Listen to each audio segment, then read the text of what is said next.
হে সীমান্তের শকুন, এক্ষুনি ছিঁড়ে খাও আমাকে। হে আটলান্টিক রিগল, শিগগিরই খুবলে খাও আমাকে। হে বৈকাল হ্রদের বাজ, আচেড়ে কামড়ে ছিন্ন ভিন্ন করো আমাকে।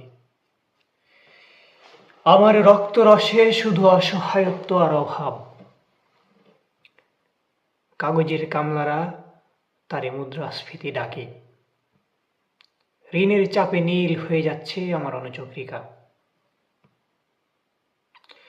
সংসার চালাতে অন্তরে হয় ইন্টারনাল ব্লিডিং।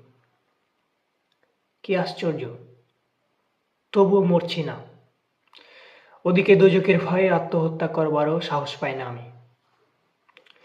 খোদাকে বললাম, আমি মরতে চাই। তিনি বললেন, বেঁচে আছো কে বলল?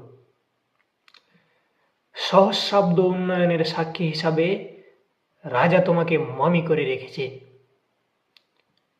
বাজারে দীর্ঘশ্বাস ফেললে নাকি রাজ্যের ভীষণ বদনাম হয়। রাজারও মন খারাপ হয় খুব। কোতোয়ালরা ফরমান জারি করেছে, আমাকে সারাক্ষণই হাসতে হবে, নইলে দেশি কুকুর ও বিদেশি মাগুরকে একবেলা ভালো মন্দ খাওয়ানো হবে আমার মাংস দিয়ে। নিত্যদিন ব্রয়লারের ভুঁড়ি খেতে নাকি তাদের আর ভালো লাগে না। অথবা আমাকে ভাগাভাগি করে বেচা হবে। মানুষেরও তো মানুষ খাবার স্বাদ হতে পারে, তাই না? ভাগ্যিস তা বিদেশি সুপার শপে বিক্রি হবে না। দেশি মানুষেরই তো হক বেশি আমাকে খাওয়ার। এ দোজখেই যখন নিয়তি, তখন আমি উদাম হয়ে ডাকছি দুনিয়ার শ্রেষ্ঠ মাংসাশী বিহগদের।